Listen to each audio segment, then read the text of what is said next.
बड़ी खबर आपको पश्चिम बंगाल से भी जाननी होगी। पश्चिम बंगाल में अगले ही साल विधानसभा चुनाव होने हैं।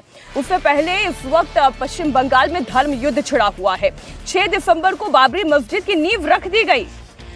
कल कोलकाता के ब्रिगेड मैदान में सनातनियों ने भगवा रंग से इस पूरे मैदान को रंग दिया।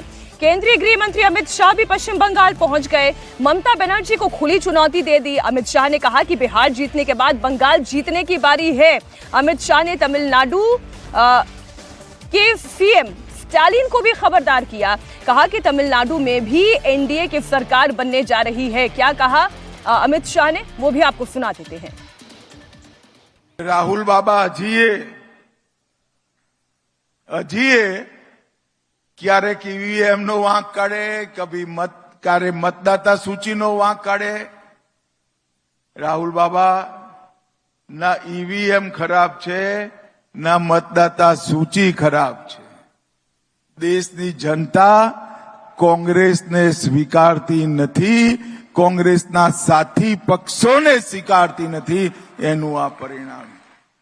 हूँ आज आ मंच उपरथी ममताबेन अने स्टालिनजीने कहेवा मांगू छूं, तैयारी राखजो।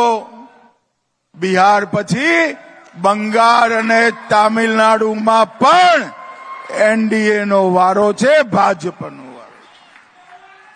देखिए, पश्चिम बंगाल में अगले वर्ष यानी साल 2026 में विधानसभा चुनाव होने हैं।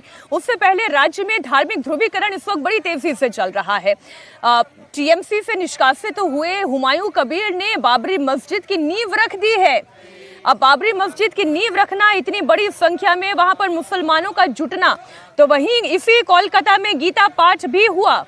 7 दिसंबर को अगले ही दिन कोलकाता में बड़ी संख्या में भगवाधारी मैदान पर थे और 5 लाख लोगों ने गीता पाठ करते हुए रिकॉर्ड बना दिया। 2021 के चुनाव से पहले कोलकाता में गीता पाठ का आयोजन किया गया। 1 लाख सनातनी यहां पर पहुंचे और इस बार 5 लाख लोगों ने कोलकाता के ब्रिगेड मैदान में ये जो भगवा परचम लहराया है, इसकी तस्वीरें भी हम अपने दर्शकों के सामने रख रहे हैं। क्या पश्चिम बंगाल का इतिहास, राजनीतिक इतिहास अब कुछ बदलता हुआ दिखाई दे रहा है? क्या इस चुनाव में भगवा लहर दिखाई देने वाली है?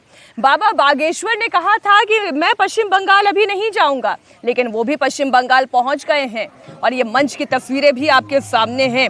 सामूहिक गीता पाठ हुआ। 2021 का चुनाव आप याद करिए, जब कोलकाता में गीता पाठ का आयोजन हुआ था तब अवधेश जी मात्र 1 लाख लोगों की संख्या थी, लेकिन अब यह संख्या 5 लाख लोगों की हो गई है। एक बार वहां की तस्वीर आपको दिखा देते हैं, फिर चर्चा यहां पर मंच पे।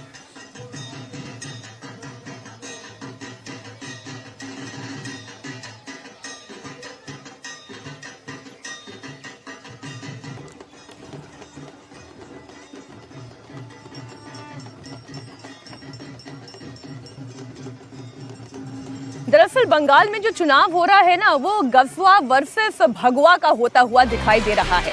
कोलकाता के ब्रिगेड मैदान में सामूहिक गीता पाठ का आयोजन किया गया। गीता जयंती इस वर्ष जो मनाई जा रही है, उसी को लेकर ये भव्य गीता पाठ का आयोजन हुआ। साधु थे, संत थे, धर्माचार्य थे, योगी थे, सन्यासी थे। इस दौरान बाबा बागेश्वर धीरेन्द्र शास्त्री ने गीता को लेकर बड़ा बयान दिया। उन्होंने कहा कि हम भारत में गजवाए हिंद नहीं, भगवाए हिंद चाहते हैं। हम तनातनी नहीं, हम सनातनी चाहते हैं। सनातन एकता ही इस देश का और विश्व का, विश्व शांति का सबसे बड़ा माध्यम है। भारत में हम तनातनी नहीं, सनातनी चाहते हैं। भारत में हम गजवाए हिंद नहीं, भगवाए हिंद चाहते हैं। गीता एकमात्र ऐसा ग्रंथ है जिसके माध्यम से पूरे विश्व में सामाजिक समरसता, एकता और एकत्व का भाव जागृत किया जा सकता है। गीता ग्रंथ महान है, गीता का ज्ञान महान है, गीता भारत की शान है और गीता ही भारत का स्वाभिमान है। जिस घर में गीता जी हैं, वह घर भी देवालय से कम नहीं है, जिसके जीवन में गीता। इसलिए पढ़ो गीता, जियो गीता और जीवन को बहुत प्रसन्नतामय रखो।